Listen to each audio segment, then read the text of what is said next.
So starting the test drive in this Sierra 1500 SLT, the engine and transmission still feel pretty good in terms of just how they're driving, how they're working. And this one in particular, find the miles again, it's right at 128,000, a little over that, and still drives spectacularly. And I'm usually not used to these kind of trucks being this way. Usually something's going wrong.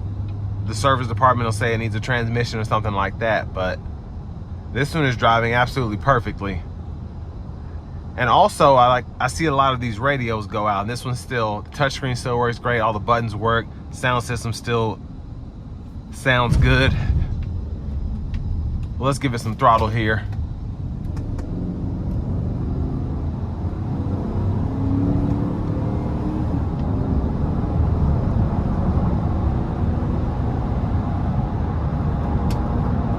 So pretty quick. Now I've said this before, the 5.3 is enough power for about 90-95% of people in this market, because it's no slouch, extremely quick.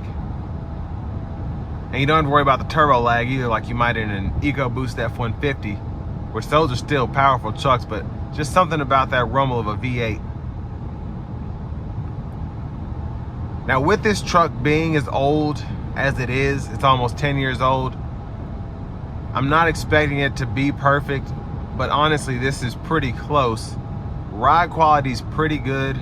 Feeling just a tad bit of vibration in the steering wheel here, but none in the floorboard. And you can see I'm getting right at 23 miles per gallon average, just coasting here. And then as I start to let off and brake, it'll go to like 90 or whatever, 99. But it's basically because it's going off the travel of the wheels, even though I'm not giving the engine any throttle. But you do get cylinder deactivation in these as well, which I like, especially if you're on like a 4-lane highway or even a 2-lane highway. The speed limit's 50 or 55. You can just kind of cruise and get excellent fuel economy because 4 of the cylinders are not going. Now for the money, this one's right at, I think, $27,000. And with how well this one was cared for, I feel like you'd still have a lot of life left in it, even if you have to do a few small repairs. Just due to, again, how this one was taken care of. I think the service records were pretty good. And it drives like no other 14, 15 body style Sierra I've been in, because usually you have issues with those, but this one here feels fantastic. And I also like the 6-speed as opposed to the 8-speed in terms of just how it runs, because the 8-speed, especially when they were coming out in some of these trucks, they weren't the most reliable, they weren't the most consistent, I should say.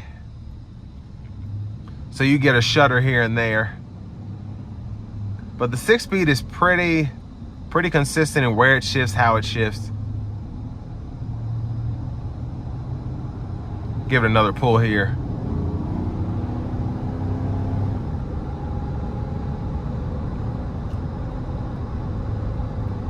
But especially with the SLT, this one in particular, you have the heated cooled seat package, the navigation system. Of course, you have the dual zone automatic climate controls. This one has 4-wheel drive, trailer brake controller, memory seats. So nice setup here.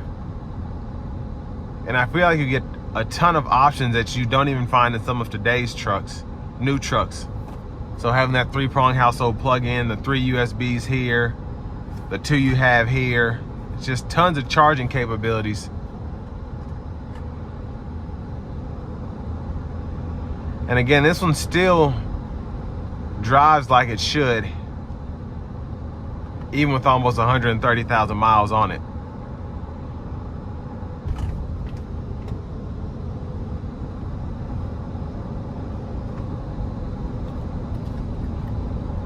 But as I come to the end of the test drive, if you're looking for a full-size truck, it's kind of hard to come across one that's not completely rusted out, and 200K plus miles for,